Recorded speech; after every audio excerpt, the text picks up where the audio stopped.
Jaunākā šī ziņa saistībā ar Aleksandru Navaļnī, tas, ka viņš ir uzaicināts Krievijā uz policiju, uz pārunām, tā kā tas nozīmē tikai, vai nu ar viņu mēģinās sarunāt, vai varbūt arī mēģinās kaut kādā veidā iebiedēt. Jebkurā gadījumā viņš noteikti ir varai nēdz. Jauna parādība, kas ir izaugusi no interneta zīlēm. Parunāsim par šo vairāk studijā ar mūsu ekspertu žurnālistu Romanu Meļņiku. Labvakar, Roman. Krievijā, protams, es jau teicu, tā specifika ir tāda, ka, ja grib cilvēku kādu brīvu domu izteikt, tad viņiem jāmeklē alternatīvu līdzekļi. Tas, tā kā Krievijā šobrīd tavuprāt, kā arī žurnālistikas ekspertam, varētu turpināties šāda? Jā, un es pat teiktu, ka varai, lai arī viņa varbūt nemīl šos cilvēkus, viņai pat ir izdevīgi, ka viņi faktiski visi ir visu acu priekšā. Ieslēdz datoru, pieslēdzies internetam, tu redzi, ko dara viss protesta noskaņotie cilvēki. Tātad faktiski ir neapmierinātības vilnis Krievijā, protams, ar sociāliem apstākļiem, ar režīmu. Jā, bet ja viņš, teiksim, rakstītu to kādā avīzē vai būtu televīzijā, pirmkārt to raidījumu vai to avīzi, ne gluži kā aiztaisīt ciet, bet būtu represijas. Viņš nevarētu izteikties. Bet te ir priekšrocība tā, ka viņš to pasaka ļoti skaļi savu attieksmi, un mēs uzreiz redzam, kāda ir sabiedrības rezonance, kāda ir viņam līdzīgi domājošo cilvēku attieksmi, cik daudz cilvēku viņam seko, kāda ir tā internetā esošā neapmierināto kopiena. To var tādā gadījumā kontrolēt. Faktiski ne tik daudz kontrolēt, bet kā pāraudzīt, mēs skaidri zinām, viņi tagad neapmierināti, viņi tagad izlādēs savu enerģiju internetā. Ja vajag, viņi izskries ārā uz mītiņu, izplosīsies, un tas viss lēnām noplēks. Tas, kas šobrīd parādās tajā pašā Navaļnijas sarakstē ar viņa līdzbiedriem, ļoti daudz raksta, klausies, mēs tikko bijām uz laukumu, mēs izplosījāmies, kas tālāk? Taisīs partiju, citādi viss izšķāksties. Faktiski tā lielā enerģija, kas ir tā protesta enerģija, ir pa tādu tvaika ventili izlaista, tālāk nekas neseko līdz nākošajai. Un tās Twitter revolūcijas, viss viņas jau ir tikai pakļauts uz to, ka tā ir protesta vilnis. Viņa protesta vilnis ir ļoti labi pārskatāms. Bet viņa uzrunā gados jaunāks cilvēks, internetu lietotājs. Protams, ka mēs varam teikt, Krievijā tur sāģās dzīvo, kur nezinu neko par internetu, un nekādu Navaļnī nav redzējuši. Un ļoti mazu cilvēku skaitu tomēr. Ja mēs paskatāmies, cik daudz iedzīvotāji ir Krievijā, tad Navaļņiem, piemēram, ir pārpa 200,000 sekotāji. Tas jau viss ies tikai plašumā.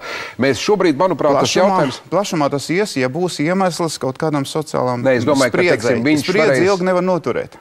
Tas ir par tām iekšējām Krievijas kolīzijām, bet es domāju, ka viņam platforma uzrunāt vairāk un vairāk cilvēkus tikai palielinās. Protams, bet viņam nav šī konstruktīvā nākamā soļa. Viņš nav gatavs taisīt tā ir viņa problēma. Kaut kāds struktūras, un līdz ar to viņam nav tā enerģija vairāk. Viņš faktiski ir uz enerģijas blīkšķi, uz to brīdi, kad bija tagad protesti pret valsts prezidenta vēlēšanām, izskrēja ielās 100,000 cilvēku. Visu lēnām noplāk. Roman, atstāsim to, viņi paši tiks pats Navaļnijas, tiks galā, redzēs, kas tur būs.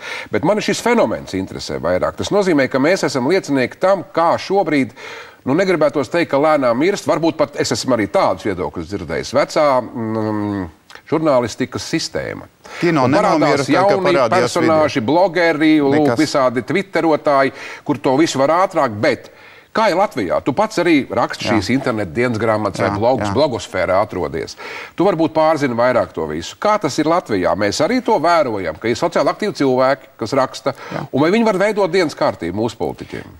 Tā ir zinām kopiena, kas faktiski savas domas apmainās ar savām domām internetu vidē. Viņi var ietekmēt tos politiķus, kas arī dzīvo šajā vidē. Tātad faktiski, kas pieder šai klubs. Nē, viņš ir atvērts. Viņš ir atvērts. Jā, mēs zinām, ļoti daudz politiķi uz vēlēšanām ir piereģistrējušies, piemēram, tajā pašā Twitterī. Viņi liela daļa tur ir neaktīvi. Droši vien, ka viņi presesekretāri ir izpildījuši šo politiķu lomu. Bet ir daži politiķi, kas joprojām aktīvi darbojās tajā jomā un kas apmainās ar saviem viedokļiem, ar saviem līdzdomātājiem, kur viedokli lielā mērā ietekmē viņa sekotāji vai komentētāji, līdz ar to minimāls iespējas, bet arī tas nav ļoti ietekmēs. Bet, respektīvi, mēs par kādu tādu fenomenu, kāds ir Navaļnijas Krievijā, mēs pašlaik Latvijā tādu cilvēku un tuvākajā laikā, es nezinu, kādu cilvēku X neredzēsim. Mums nav tādas situācijas kā Krievijā. Tur ir milzīgs protesta vilnis, un tos protesta vilni faktiski, tā kā koordinē mazliet tas Navaļnijs. Tas pat ir, es saku, ļoti izdevīgi varai, ka viņi var ļoti labi pāraudzīt to visu. Viņš faktiski ir tāds, savaldītājs, nevis savaldītājs, priekšnieks tiem neapmierinātajiem. Pie mums Latvijā nav tāda neapmierinātība. Mums bija referendums no patās, protams, tas viss Twitterī bija, bet tur viens otram līdzīgi domājušie mēģina ieskaidrot, ka jāiet uz referendumu, jābalso pret. Līdz ar to mums nav tā spriedze, kas ir tur. Mums nav spriedzes tāda, kā bija Arābu valstīs, kur notiek šīs Twitter revolūcijas.